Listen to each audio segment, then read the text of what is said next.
ஓம் முருகா போற்றி, கந்தா போற்றி, கடம்பா போற்றி, கதிர்வேலா போற்றி, அறுவடை வீடு கொண்ட முருகப்பெருமானை போற்றி போற்றி. என் செல்லமே, இந்த முருகப்பெருமான் சொல்வதை நிராகரித்து விடாதே. நான் சொல்வதை கேட்பதற்கு முன் ஓம் சரவணபவ, ஓம் சரவணபவ என்று ஒரு 6 முறை பதிவு செய்துவிட்டு நான் சொல்வதை கேள். உனக்கான ஒரு உண்மையை சொல்ல இந்த திருச்செந்தூர் முருகப்பெருமான் தவித்து கொண்டிருக்கிறேன். நான் சொல்வதை சட்டென கேள் என் செல்லமே. ஏனென்றால் என் செல்ல பிள்ளை, நீ ஒரு அதிர்ஷ்டசாலி. நான் சொல்வதெல்லாம் உனக்கான சத்திய வாக்குதான், என் அன்பான வாக்கும் கூட தான். நிச்சயமாக உன் இல்லத்தில் நல்லது நடக்கப் போகிறது. சந்தோஷம்தானே? உனக்கான வாழ்க்கையில் வரும் கஷ்டங்களை பெரிதாக நினைக்கிறாயா? உன்னை விட, உன் சக்தியை விட உன் கஷ்டம் விரிவு என்று நினைக்கின்றாயா? இல்லவே இல்லை. உன் சக்தியை மீறும் அளவுக்கு நான் ஒருபோதும் உனக்கு கஷ்டங்களை தருவதில்லை. நீ உன் கஷ்டங்களை எவ்வாறு எடுத்துக்கொள்கிறாயோ அவ்வாறே உன் வாழ்வில் அது பிரதிபலிக்கும் என்பதை மறந்துவிடாதே. எல்லாவற்றையும் சற்று எளிமையாக எடுத்துக்கொள். உனக்காக வரும் பிரச்சனைகளை சுக்குநராக அதை உடைத்து எறிய என்ற பக்குவம் உனக்கு வர வேண்டும். அந்த சமயத்தில் பயமும் பதற்றமும் தான் உன்னை உடைத்தெறிய சிக்கலில் மாட்ட வைக்கிறது. பயமும் பதற்றமும் எதற்கு? அது தேவையே இல்லை. நீ எதாவது தவறு செய்தாயா? தவறும் செய்யவில்லை. அவ்வாறே எந்த தவறு செய்திருந்தாலும் உன்னை நான் சுத்தப்படுத்தி விடுவேன். ஏனென்றால் நீ ஒரு வைர பளிங்கு. என்ன விழுந்தாலும் அதே போலத்தான் ஜொலிப்பாய். கவலைப்படாதே. உன் புன்னகையும் உன் புன் சிரிப்பும் பொறுமையும் கோபமின்மையும் உன்னை அழகுபடுத்துகிறது. கவலைப்படாதே என் செல்லமே. நிச்சயமாக இந்த திருச்செந்தூர் முருகப்பெருமானிடம் கேட்டால் நிச்சயம் கிடைக்கும் என்று உனக்கு தெரியும் அல்லவா? துன்பம் வரும் நேரத்தில் ஒரு நன்மை விரும்பி, ஒரு நலம் விரும்பி நல்ல ஆலோசனையை தரும் யாராயினும் அவர்கள் இறைவனின் வடிவங்கள் தான் ஆவார்கள். இந்த திருச்செந்தூர் முருகப்பெருமானின் ரூபங்கள் ஆவார்கள். இம்மனித வாழ்க்கையில் துன்பங்கள் வராமல் இருக்காது. யாருக்குத்தான் துன்பங்கள் இல்லை, துயரங்கள் இல்லை? எல்லாம் வரத்தான் செய்யும். வரும்போது இன்னும் நிலைமையை மோசமாக்காமல் நேர்மறை வார்த்தைகளை பேசி, நேர்மறை வார்த்தைகளை கேட்டு நீ அதில் தெளிவடைய வேண்டும். துன்பமான நேரங்களிலும் சோதனை காலங்களிலும் தான் நீ நேர்மறையாக பேசிக்கொண்டே இருக்க வேண்டும். கஷ்ட காலத்தில் எதிர்மறையாக பேசிக்கொண்டிருந்தாலோ அல்லது எதிர்மறை எண்ணங்களை உன் மனதில் சிந்தித்து கொண்டிருந்தாலோ அந்த காலங்கள் இன்னும் கஷ்ட காலத்தையே தொடர்ந்து தரும் என்பதுதான் உண்மை. நீ எதை மேலும் திரும்ப திரும்ப நினைக்கிறாயோ, எதை திரும்ப திரும்ப சொல்லிக்கொண்டே இருக்கிறாயோ அதுதான் உன் வாழ்வில் ஒரு நாள் நடக்கும். எனவே எனக்கு எதுவுமே சரியாகாது என்ற வார்த்தையை இனியும் சொல்ல வேண்டாம். புரிகிறதா? நான் சொல்வதும் அறிவுரையை கேட்ட என் செல்ல பிள்ளைக்கு நிச்சயமாக நல்லதுதான் நடத்தி தருவேன். கவலைப்படாதே.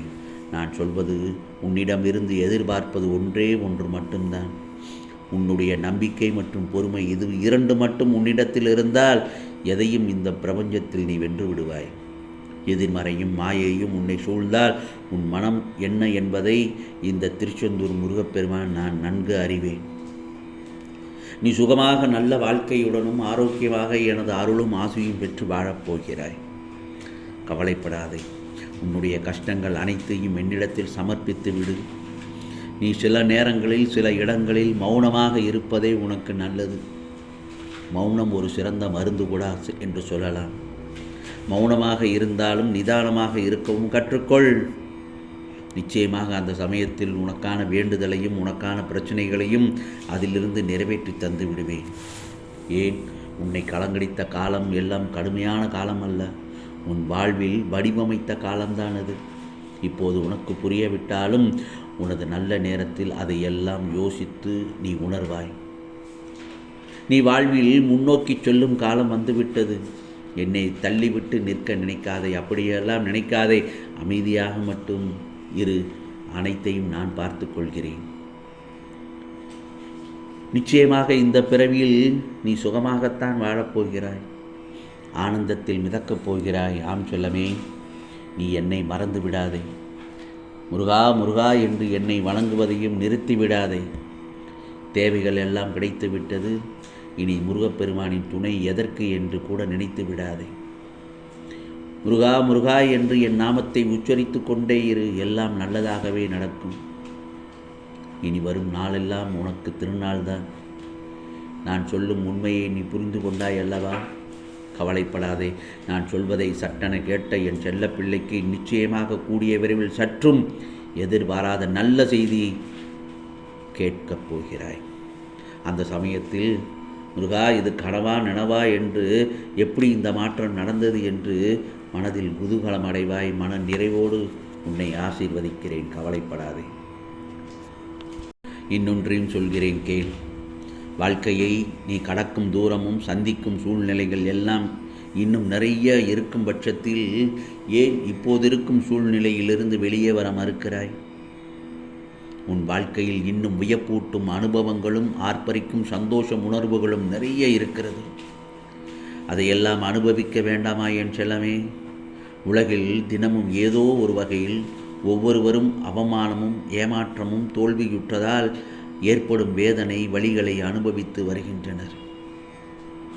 வாழ்க்கையில் வெற்றி பெற நம்பிக்கையோடு வெற்றியெல்லாம் நீ எதிர்த்து போராடத்தான் வேண்டும்.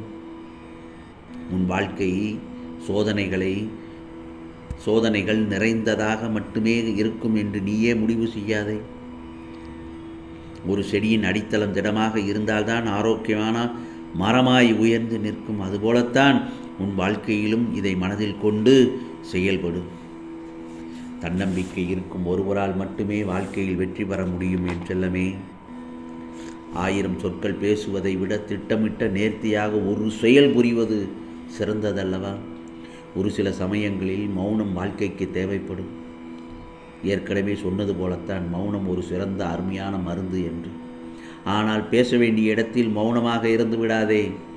பேச வேண்டிய இடம் எது, மௌனமாக இருக்க வேண்டிய இடம் எது, தருணம் எது என்பதை முதலில் உணர்ந்து நடந்து கொள்ள வேண்டும். உன்னுடைய கோபம், விரக்தி இவற்றின் வெளிப்படையாக இந்த உலகத்தில் உள்ள எல்லா உயிர்க்கும் தீமைகளில் மட்டும் இழைத்து விடாதே. எந்த ஒரு உயிர்க்கும் நீ செய்யும் நன்மை உனக்கான நன்மையாக திரும்பும். புரிகிறதா?